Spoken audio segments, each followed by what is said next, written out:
humanismo en la era digital. Humanism in the digital era. Humanism in the digital era. Humanismo en la era digital. Digital humanity. Humanidad digital.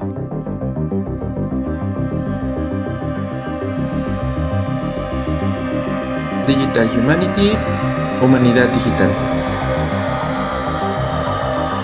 Humanidad Digital,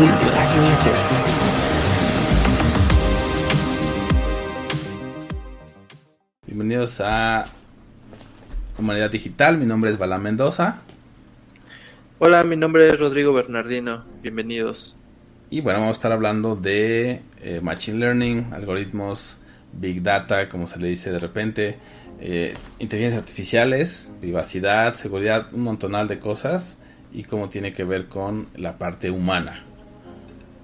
Divagaremos entre tecnología y sociedad.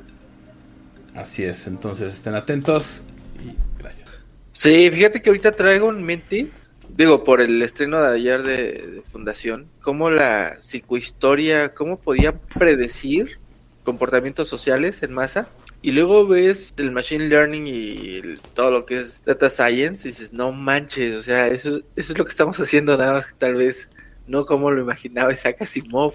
O sea, sí, claro. Lo estamos haciendo más al comportamiento de qué vamos a comprar dependiendo de lo que está comprando la mayoría, ¿no? O sea, no sé, en la pandemia lo que se empezó a vender mucho pues era para hacer ejercicio en casa y cosas así que eran como que antes no se vendían tanto porque pues todos iban al gimnasio, ¿no? Y cómo eso te permite saber hacia dónde se va a mover el comportamiento de la gente. No manches. En masa, sí, claro, y que está basado en estos mismos principios de estadística, que también lo menciona mucho Asimov. O sea, dices, también es mucho cómo se entretoca, ¿no? La ciencia ficción con la ciencia y cómo a veces sirve de combustible, ¿no? Pues es fuera discusión, o sea, al final, porque todo el mundo le está metiendo así chorros de dinero. Porque hay un buen mercado, hay muchas formas de explotarlo, pero volvemos al tema ético, ¿no? Sí. ¿Qué tan ético es? Yo traigo en mente un tema que anda rebotando en mi cabeza desde hace ya varias semanas y que tiene que ver sobre Data Science, Machine Learning y cómo la cantidad de información que hay de nosotros en Internet, en las bases de datos, está siendo utilizada para predecir lo que podemos hacer, lo que podemos comprar o lo que nos puede gustar y también pues para valorarnos como personas, lo que somos, lo que valemos y cuáles son nuestras inquietudes, nuestros temores y todo eso sin que nosotros lo hayamos dicho, sino que son conclusiones a las que llega una computadora, un algoritmo que lo alimentas con datos y después de esa alimentación, ese procesamiento, nos dice esta persona vale esto o esta persona está inclinada o tiene tendencia hacia esta ideología política o es susceptible a ciertas noticias o incluso no sé, podemos hacer que cambie de humor. Y todo esto lo puede hacer un algoritmo de inteligencia artificial, específicamente Machine Learning, y creo que es un tema que vamos a estar escuchando, ya llevamos algunos años escuchando, pero cada vez va a ser más recurrente. Es un tema que vamos a estar escuchando en las notas, en el mundo de la programación, en el mundo de la tecnología, y tal vez también va a llegar un momento donde vamos a tener que regular y vamos a tener que opinar sobre cómo regular algoritmos de aprendizaje automático. Sí, cómo nos acercamos a esa regulación, ¿no? Justamente, porque ya también hay, no solo la industria de la tecnología hace uso de Machine Learning, sino también, por ejemplo, instituciones financieras, ¿no? Precisamente predicción de mercados y todo esto también están muy metidos ahí, ¿no? Entonces hay como muchas aplicaciones prácticas, pero justamente eso, ¿no? Que tocabas, ¿cómo vamos a regularlo? ¿Cuáles son las regulaciones? ¿Cuáles son las formas de auditar estos algoritmos, ¿no? ¿Cuáles son las formas de auditar estas tecnologías tan complicadas que ya son como el siguiente nivel de la infraestructura que ya conocíamos, ¿no? Que tal vez es la nube, que son servidores, teléfonos, computadoras, etcétera. Y este es el que sigue, ¿no? Y también después vamos a ver cómo funcionaría, por ejemplo, todo esto de la inteligencia artificial con la computadora cuántica, ¿no? Y todos estos desarrollos, ¿no? Porque van a poder hacerlo en segundos, ¿no? Ahorita les toma una gran infraestructura, muchas iteraciones durante mucho tiempo para, por ejemplo, entrenar, ¿no? Un algoritmo, entrenar una inteligencia artificial. En el futuro a lo mejor se va a ver reducido bastante. Y, por ejemplo, uno de los casos que se están previendo es el de seguridad, ¿no? Precisamente el cifrado se va a poder romper mucho más fácil por ataques de fuerza bruta, por ejemplo. Sí, claro, y nuevamente aquí el problema que tenemos con el machine learning es que pues cada vez, como dices, el procesamiento es más rápido, sin embargo no sabemos lo que está dentro de ese procesamiento. El machine learning lo vemos como una caja negra donde los usuarios finales o los afectados o beneficiados por los resultados de este procesamiento no podemos saber lo que está haciendo esa caja negra, ¿no? Está como oculta, inescrutable, no podemos siquiera apelar y decir, ¿sabes qué onda? Tu algoritmo me está afectando, por culpa de tu algoritmo no tengo acceso a un crédito, pues la empresa nunca me va a poder mostrar esa caja negra, no la va a poder abrir. Entonces, ¿qué va a pasar? Pues que no hay una retroalimentación del por qué está dando esos resultados, ¿no? Para la empresa su retroalimentación son las ganancias económicas y pues para mí nada más van a quedar afectaciones, digo para mí, pero para el público en general, ¿no? Nada más va a quedar afectación, entonces las empresas van a generar más dinero, si el algoritmo está cumpliendo su misión va a ser porque genera dinero y porque a la empresa le da los mejores resultados, los mejores beneficios. El procesamiento, como bien decías, cada vez es más económico, ¿no? Porque puedes hacer renta de instancias de computadoras en la nube que haga el procesamiento, los datos también, el almacenaje de estos petabytes de información, pues cada vez también es más económico. Y antes, si recordamos, la estadística, lo que utilizaba o cómo funcionaba la estadística es tomando muestras. Ahora ya estamos dejando atrás esa parte de la estadística de tomar un porcentaje de la muestra de una población.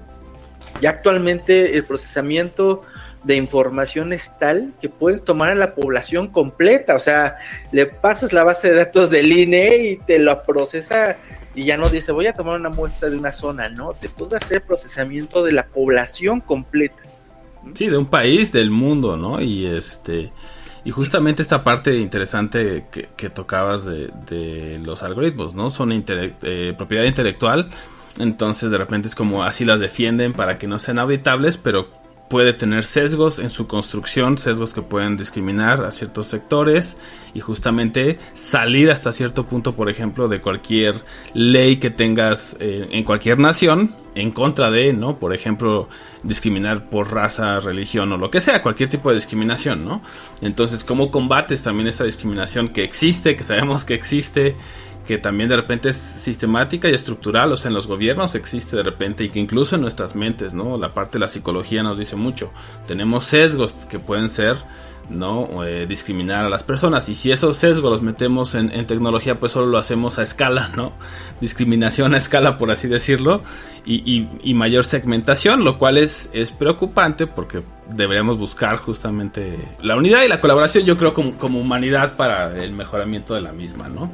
Como estos grandes ideales, que en algún momento la tecnología también la tenía un poco, ¿no? Alineado hacia allá, y el internet sobre todo, ¿no? Este campo donde está una democratización de la información para poder quitar como al hombre de en medio, ¿no? Como a este manejador y tú estar expuesto directamente a la información. Me hizo clic la palabra de democratización de la información que mencionas, porque parte de la legislación pues es esta parte de la protección de datos personales, que se supone que nuestros datos no deberían ser compartidos, no deberían de ser mostrados o puestos al alcance de terceros, obviamente con la empresa con la cual llegas a un acuerdo y le das tus datos. Sin embargo, ahora esta parte de la protección de datos personales nos utilizan o no nos estudian como individuos, ¿no? Nos estudian como masas, como grupos de personas, como etnias, como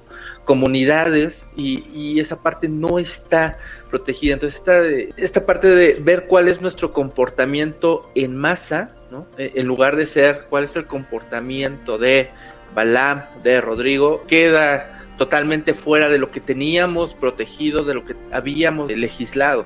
Actualmente no existe la legislación de la protección de datos en masa para ver que exista la ética o la moral correspondiente, para ver que no vamos a ser segregados por condiciones raciales o de género o de cualquier otro tipo de índole.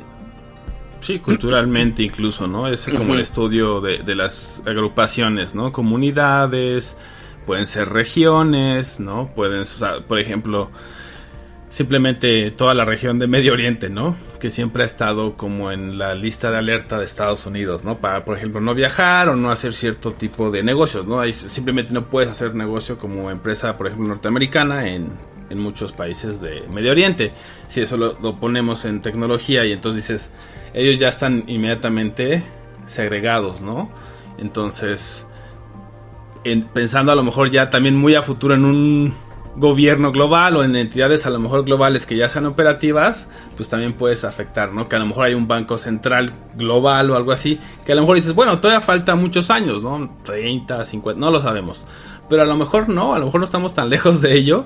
Y si no lo discutimos a tiempo, pues ya cuando lo tienes encima es más difícil desmantelar todos estos sistemas y desmantelar y pedir auditorías y pedir que sean más transparentes, es más difícil, ¿no? Ya cuando están operando este tipo de maquinarias. También déjame comentarte algo que mencionas, es también la información a la que estamos expuestos.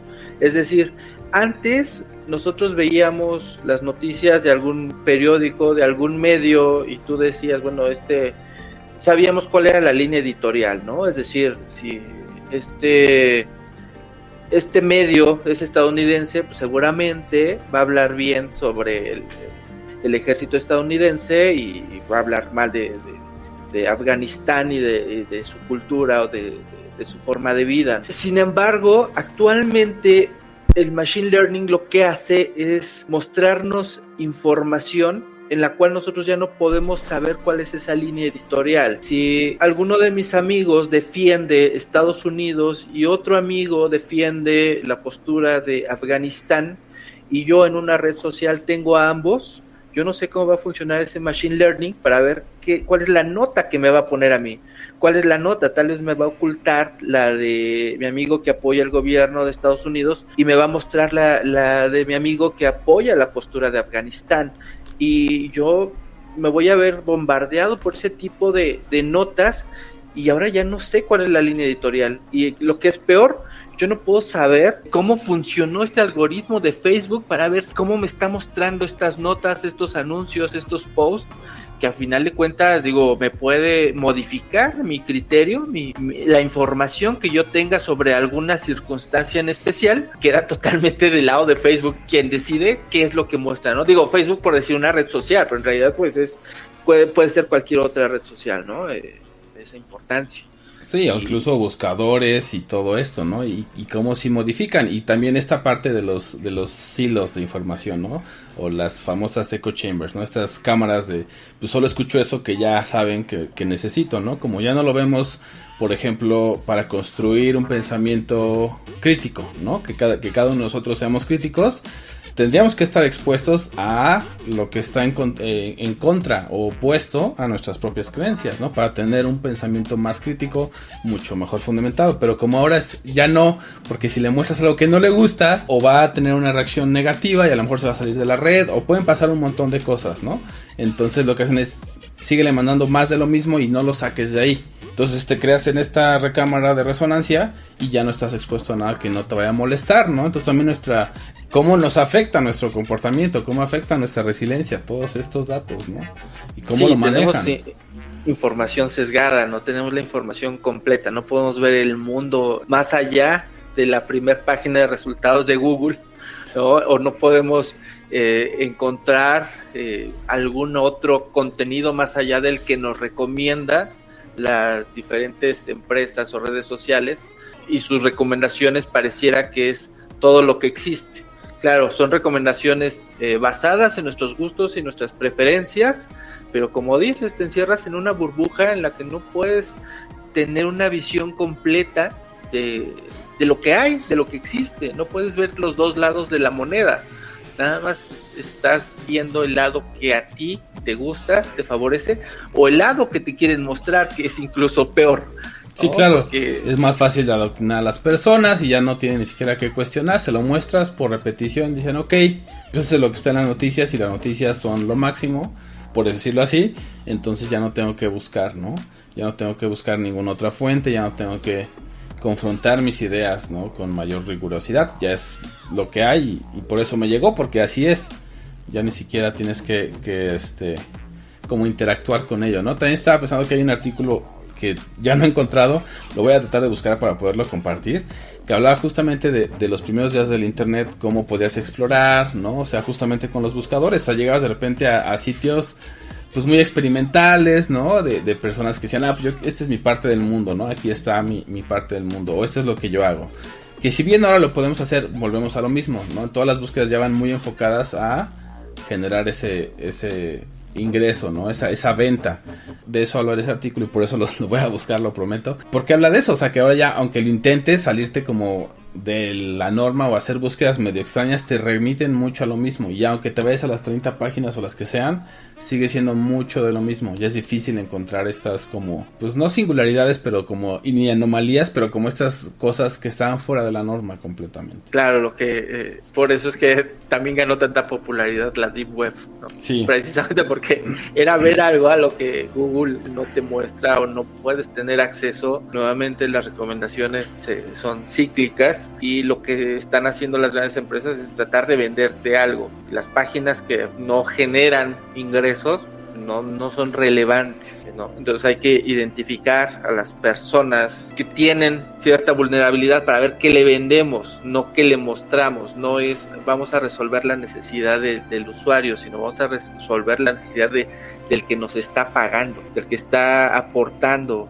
el dinero. Sí, como mencionas, desgraciadamente nos van identificando y de esa manera, con esta identificación, lo que hacen es saber quién es el que es más vulnerable a que genere más ingresos. Y ahorita estaba recordando el jueguito de, no sé, seguramente en algún momento has tenido un amigo que ha jugado en Facebook si fuera princesa de Disney, ¿qué princesa sería, no? O si fuera, sí. Si fuera perro, ¿qué raza sería? O mi cara, ¿a qué actor famoso, a qué actriz famosa se parece?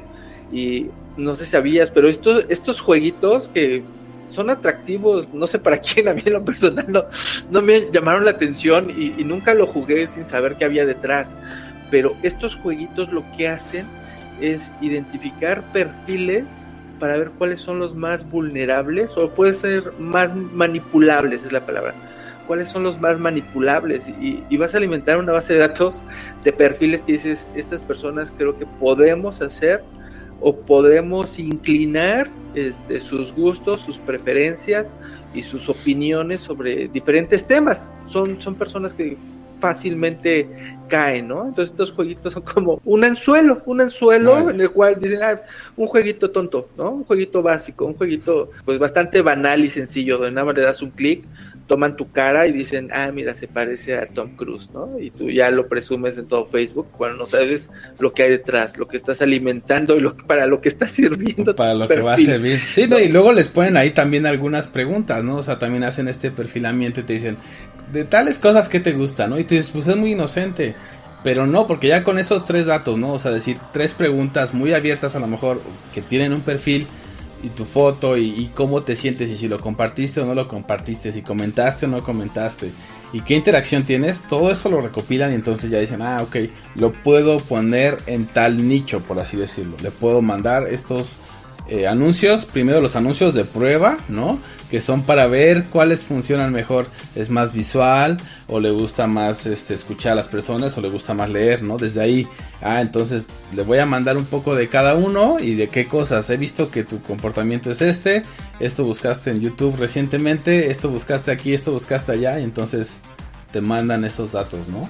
Y entre más usas y entre más lo alimentas, obviamente mejor se vuelve. Que también es interesante el documental de Social Dilemma, ¿no? Que también menciona todo esto, ¿no? Dice, ¿cómo puedes contrarrestarlo? Pues no le des clic a todo, no le des like a todo lo que te gusta. O sea, ¿por qué? Porque entonces alimentas el algoritmo aún más y les estás dando más datos. Entonces, entre menos incógnitas tengan de ti, pues más te van a hacer un target, ¿no? Sí, aunque ahora, fíjate que en algún momento yo también pensé en, no le voy a dar like a nada y vamos a ver qué sucede, pero ahora ellos pueden detectar el tiempo que pasas viendo algo. O sea, no dices, bueno, no le di like a la imagen, pero tardé más tiempo viendo esa imagen que viendo otras. Entonces ya también es una parte de taguearte y decirte, esta persona le atrajo más esta imagen. ¿Por qué? Digo, ya sí, o este la contenido. forma en que taguean, no lo sabemos, ¿no? No sabemos cómo lo hagan detrás, no sabemos con qué etiqueta nos pongan o con qué etiqueta pongan ese contenido para después alimentar Machine Learning para diferentes resultados dependiendo sus conveniencias. Fíjate que me gustaría platicar otro de los temas de Machine Learning que también nos afecta a todos en general, a todos los que no somos dueños de nuestra propia empresa ni somos grandes emprendedores, somos empleados de a pie, y que es esta parte de buscar trabajo, esta parte de ir a una empresa y que llenes los formularios o que llenes los diferentes sistemas y tu información es procesada por una máquina y empieza a descartar candidatos. Déjame decirte que hace 6 meses, 8 meses aproximadamente, una empresa me iba a contratar y antes de contratarme me puso a jugar una app de celular bastante curiosa, porque tenía que resolver varios retos, y eran como 6 retos, pero cada reto tardaba, no sé, alrededor de 1 hora. Era una talacha. Pero yo ya como el segundo reto me percaté que ellos estaban viendo cuánto tiempo tardaba en responder cada uno de los retos, cuánto tiempo me pasaba dentro de la aplicación, porque no me podía cambiar. Entonces la aplicación, en el momento que tú la cerrabas, te decía, nada más la puedes volver a cerrar 2 veces más. Había un reto, el último reto, el 6º reto, era imposible. De plano no se podía resolver. O sea, digo, he jugado videojuegos toda mi vida y este videojuego era imposible de resolver. Había que descubrir un código secreto para abrir un cofre. Y de plano no pude resolverlo y dije, no, se me hace que no tiene solución. Pero seguramente esto les va a servir para ver qué tanto aguanto, qué tanto me frustro, en cuánto tiempo me voy a frustrar y en cuánto tiempo me voy a dar por vencido. No, le tengo que ganar a la aplicación. Claro que el reto es imposible, pero esta información que ellos están tomando de este reto imposible les va a servir para conocerme más, ¿no? Claro, dejé como 8 horas la aplicación, o sea, empecé en la mañana con ese último reto y hasta en la noche, ¿no? Dije, no, o sea, hay que alimentarlo con la información que ellos quieren, entonces no voy a cerrar la aplicación para que vean que intenté durante 8 horas, y claro, eso era, ¿no? Entonces, ahora esta parte de la contratación que ya hace el Machine Learning es, antes de pasar entrevista o cualquier cosa, vamos a hacer que el Machine Learning nos empiece a decir qué candidatos son los mejores, ¿no? Cuáles son los mejores empleados y cuáles van a permanecer más tiempo contigo, cuáles son los que se van a poner la camiseta y van a aguantar más las frustraciones. Esta aplicación se me hizo la forma más barata y económica que tiene una empresa para excluir la mayor cantidad de candidatos. O sea, se me hizo así como que ellos no tuvieron nada que hacer más que dejarme la aplicación y me dijeron, nos vemos en 3 días a ver cuáles fueron tus resultados, ¿no? Y pues sí, qué económico, porque ya no tienen que pagar a los de RH.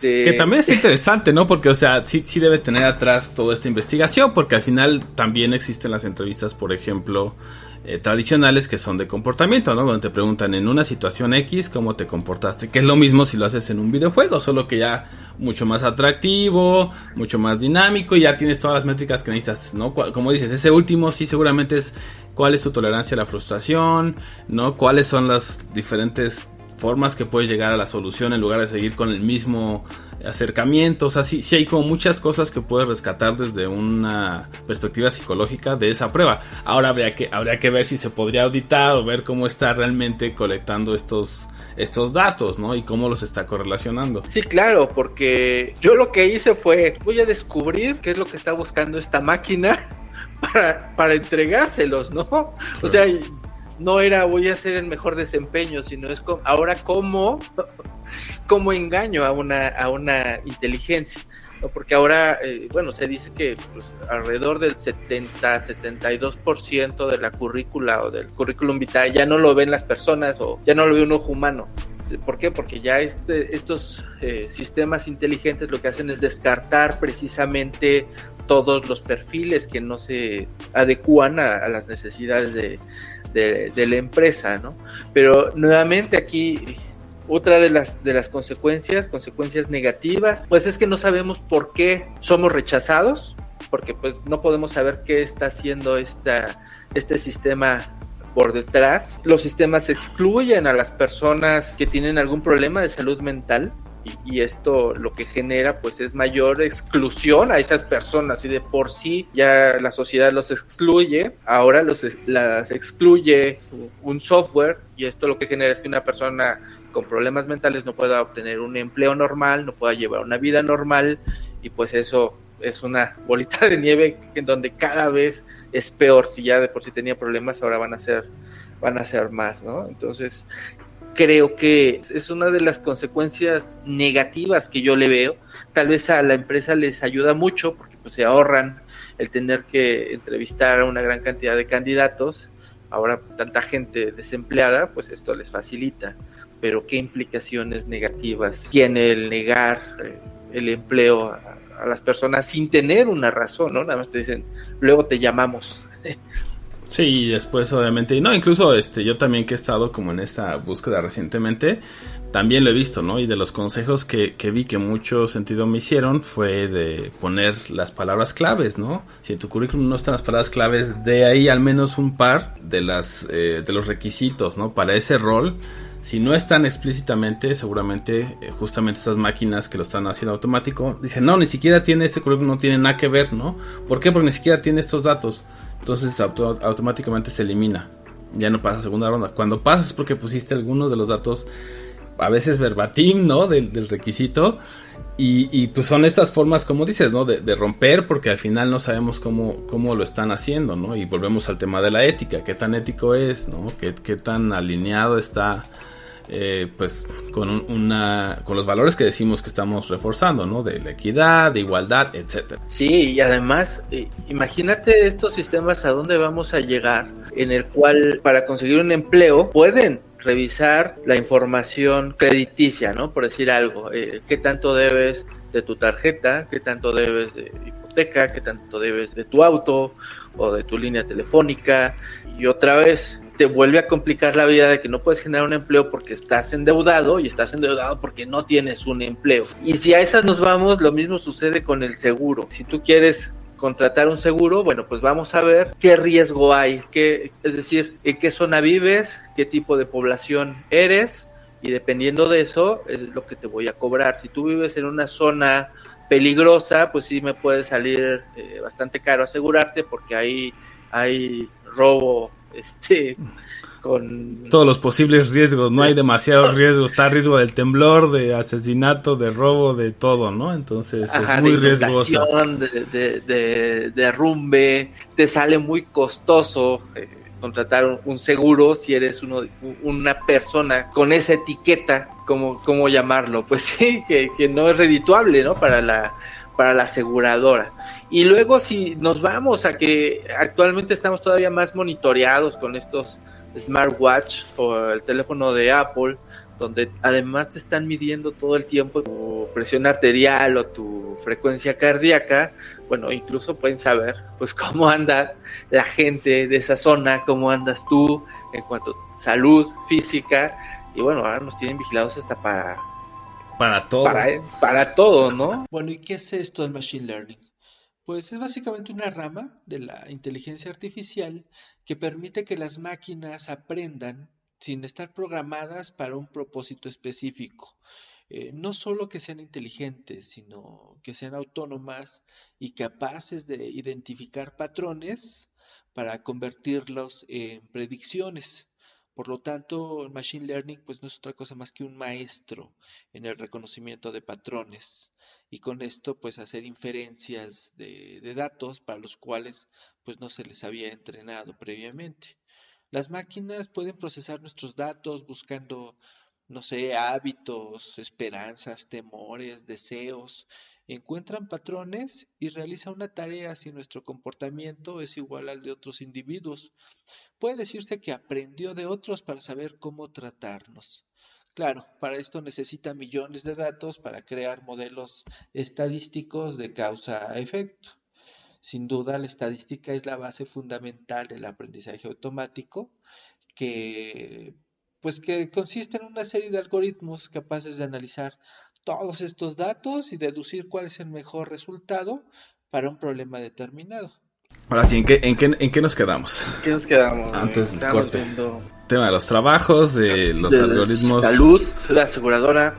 De la salud, claro, sí, de estos que te están monitoreando todo el tiempo, ¿no? Y te pueden mandar de repente pastillas para la presión, ¿no? O qué sé yo, porque ya tienen estos datos, ¿no? Justamente. Sí, y era uno de los temores que tenía la gente con el tema COVID, que ahora nos tuvieran monitoreados, que supieran todo nuestro historial clínico, genético, que supieran si nuestros padres, abuelos o algún familiar es hipertenso o propenso a algún tipo de cáncer, y que esto fuera clave para la toma de decisiones en las empresas para ver si te contrataban, porque con la excusa del COVID-19 y decir, bueno, queremos ver cómo estás de salud, en realidad vieran a qué eras propenso o qué tanto faltaste en el último año en tu trabajo anterior por temas de enfermedad, y bueno, con eso tomar una decisión si te contrataban o no. Es bastante peligroso. Peligrosísimo, porque además, o sea, justamente va en contra de lo que hablábamos, de estos valores, ¿no? De decir, pues la contratación debe ser justa y debe también preocuparse por el trabajador, ¿no? O sea, por el empleado. Y yo también lo veo, digamos, desde el área de psicología, ¿no? Organizacional, justamente es eso. Crear estos mecanismos para decir, estamos evaluando a las personas por lo que saben, por la experiencia que tienen, lo que pueden aportar a la compañía, y también proveerles, pues no solo la compensación monetaria, que es el salario, sino también todos estos beneficios que son por ley. Y también volvemos al tema de regulación, ¿no? Por ley no debes de poder discriminar por temas de salud, porque al final pues no es como si tú lo eligieras. A lo mejor hay cosas que son por comportamientos y etcétera, pero hay muchas otras cosas que son congénitas, o sea que no es como que tú elijas y que si yo como mal me enfermo mucho, pues sí, pero hay cosas que no, o sea que hay enfermedades y muchísimas que pues vienen en los genes, ¿no? Uno, y dos, pues todo el tema pandemia, o sea, no solo la enfermedad causada por el virus, ¿no? Sino también la enfermedad mental y todo este estrés, y sabemos que el estrés, por ejemplo, deprime al sistema inmune, genera muchas más enfermedades. Entonces, por ejemplo, el año pasado, si lo valoramos así como lo estamos hablando ahorita, decir, ¿cuántos días faltaron los empleados? Pues seguramente muchos, ¿no? Porque hubo pérdidas, ¿no? Personas que perdieron familiares, tuvieron que hacer duelo, tuvieron que encargarse de ello, o que tuvieron que cuidar a sus familiares enfermos. Entonces también no podemos llegar a ese nivel de deshumanización, justamente, ¿no? Es decir, ya existe una deshumanización, la vamos a exacerbar con la tecnología. Entonces, para prevenir eso tenemos que definitivamente tener estas conversaciones. Pero regresamos al punto inicial. ¿Cómo sabemos que no nos van a discriminar por esto, ¿no? Al final de cuentas, por ejemplo, no sé, la semana pasada se aprobó en México que si te discriminan por tatuaje son, no sé, de 6 a 2 años de cárcel, ¿no? Entonces, cuando buscas un empleo, no te pueden rechazar porque traes tatuajes. Tú dices, pero es que nunca te lo van a decir. O sea, jamás te van a decir, no te contrato porque traes tatuajes. Simplemente te van a decir, ya se ocupó la vacante, ya tenemos a la persona que va a tener ese puesto, o luego te hablamos, ¿no? El famoso luego te hablamos. Aquí sucede exactamente lo mismo. Esa discriminación ni siquiera podemos notarla, no lo podemos saber porque ya no nos está discriminando una persona, nos está discriminando una computadora que sí, a final de cuentas estuvo programada por una persona y pues ahí le cargó toda todos los sesgos que quieras. Todos los sesgos, exacto, ¿no? Y todas las etiquetas que traía la persona, la empresa, porque a lo mejor también no es culpa del desarrollador, ¿no? Sino básicamente el que hizo la teoría, que puede ser el científico de datos o como puede ser pues el líder técnico que dijo así tienen que ser los resultados, y a final de cuentas le cargó todas las etiquetas que nos carga la sociedad, van y se las ponen a una inteligencia artificial para que siga siendo lo mismo que se hace en la vida real, ahora también se hace en la vida digital. Y más rápido. Y más rápido, exacto. No, que ese es el problema, que está todo con el hiper utilitarista, vaya, ¿no? En el sentido de si no me sirves, entonces te descarto inmediatamente. Funciona bien para los datos, funciona bien para los bytes, pero no para los humanos, ¿no? Los humanos seguimos siendo un ente complejo, seguimos siendo un ente diferente. Sí, y nuevamente difícil obtener un seguro, difícil en poder ingresar a una escuela, o tal vez ahí hay algunas escuelas que sí te pueden, bueno, no sé si sepas, pero funcionan de esta manera. Hay escuelas que también están buscando cuáles son las personas susceptibles a venderles educación, es decir, te ven bastante necesitado y te ven desesperado y te ven que ya no puedes más, te venden la idea de que la educación es la solución a tus problemas y te empiezan a vender educación en universidades patito que te cobran como si fueran las grandes universidades, y nuevamente esto lo hacen dependiendo de tu perfil historial crediticio y socioeconómico, y dicen, esta persona creo que le podemos vender la solución a todos sus problemas, decirle que la solución es la educación y venderle mensualidades carísimas. Otro de los temas también que nos afecta como sociedad, o el machine learning tiene otra de las consecuencias, es acceder a créditos bancarios, en el cual también somos estudiados por la raza o por la etnia o por el código postal, dependiendo de dónde vivimos. Los bancos deciden que somos personas de alto riesgo y entonces nos tienen que cobrar más interés por si en algún momento ya no podemos pagar, pues al menos nos habrán sacado la mayor cantidad de dinero, ¿no? Y nuevamente, ¿esto cómo lo hacen? Bueno, pues toman una gran cantidad de información, de datos, de perfiles parecidos al de nosotros, y con base en ese historial dicen o deciden si nosotros podemos o no pagar ese crédito, ¿no? Y a los que menos podemos es a los que más nos cobran. ¿Por qué? Pues porque somos de alto riesgo. No hay una retroalimentación, no hay una manera de que nosotros le podamos decir, te lo juro que yo sí pago, ¿no? A la señora de la tanda siempre le pagué. No, aquí no puedes decir eso. La máquina es la que dice, ¿sabes qué? Tú vives en un barrio en el cual la gente normalmente no paga. Tú no vas a pagar. Zona... Exactamente. Puedo deducir que tú no vas a pagar y generar este perfil, ¿no? Sí. Si nos vamos a nivel mundial, pues sí, ya tenemos, los mexicanos ya estamos como catalogados como que no somos muy buenos pagadores, y entonces nuevamente, ¿no? Eres mexicano, o sea, por ejemplo, los que viven en Estados Unidos, pues es también muy difícil tener acceso a un crédito, porque el hecho de ser mexicano ya conlleva ahí una etiqueta de deudor, pues ya es la parte que van a tener que pagar todos los hermanos mexicanos que están en Estados Unidos, ¿no? Aunque digo, aquí también en México se hace igual. Si a la hora de que accedes a un crédito, bueno, ellos ven cómo andan las personas con un perfil parecido al tuyo, es decir, cuál es tu edad, cuál es tu género, en qué zona vives, de qué trabajas, cuáles son los estudios que tienes, si tienes casa propia, si tienes línea de celular, si tienes coche, y con eso dicen, bueno, a ver, todas las personas que tienen un perfil parecido a él, ¿no? Todas las personas que están en este rango de edad, que son hombres, que son latinos, que son bla, bla, bla, normalmente sí o no nos pagan, y entonces con eso vemos qué intereses le podemos ofrecer, ¿no?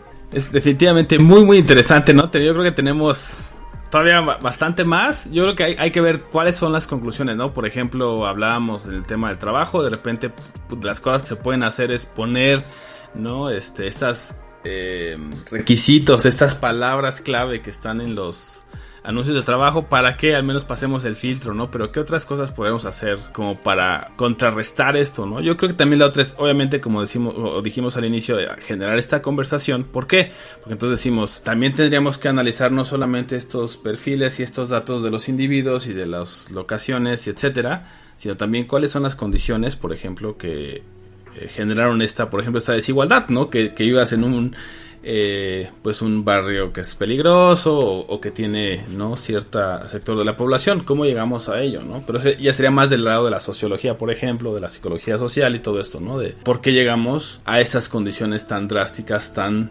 diferentes, ¿no? Y cómo podemos, en lugar de decir vamos a seguir haciéndola cada vez más grande esa diferencia, cómo hacerla más pequeña, ¿no? Es que, híjole, a veces es como difícil poder resolver el problema cuando pues estás peleando contra grandes empresas que hacen estos sistemas. Creo que no nos queda de otra más que tratar de impulsar que se haga una legislación alrededor de la inteligencia artificial, el machine learning. Es complicado porque la tecnología siempre va varios años adelante de las leyes. Las leyes ya se involucran cuando ya han pasado cosas graves, o ya está generando demasiado ruido, o ya está llegando esta información a gente que no está involucrada en el tema, ¿no? Ahorita, digo, tanto tú como yo estamos metidos en tecnología y sabemos más o menos por dónde funciona y podemos prever las consecuencias que puede tener el machine learning en la sociedad, pero mis tías no, o sea, mis tías no saben que existe esto y que ellas están siendo analizadas, estudiadas y que forman parte de una gran base de datos que les sirve a las grandes empresas para tomar decisiones. Y esto, si no se legisla, esto va a seguir sucediendo y va a generar pues mayor diferencia social.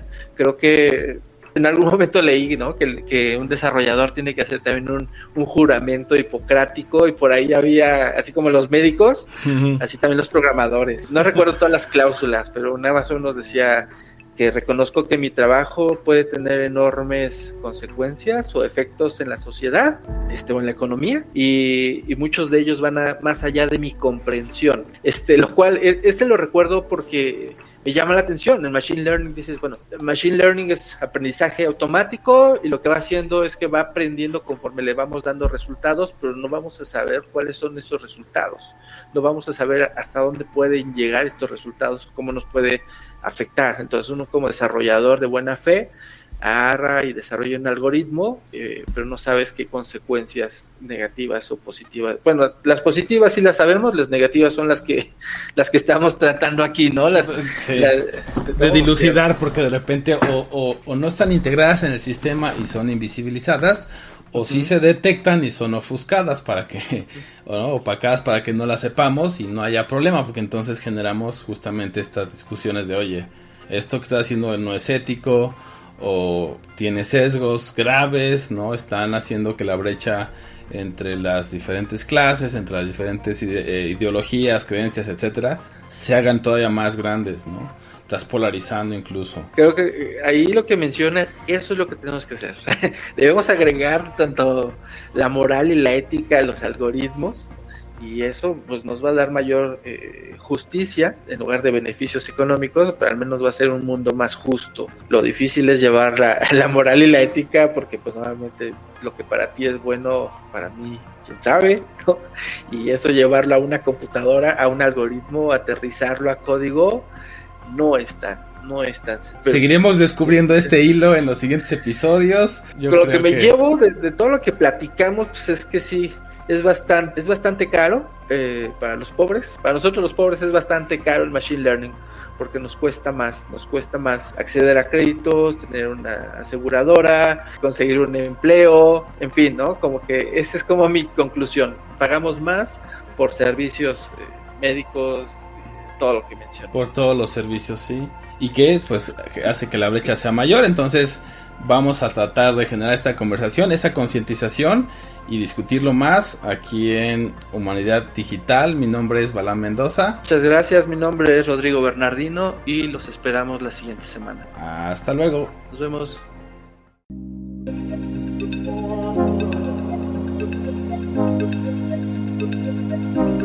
Humanity. Humanidad digital. Digital.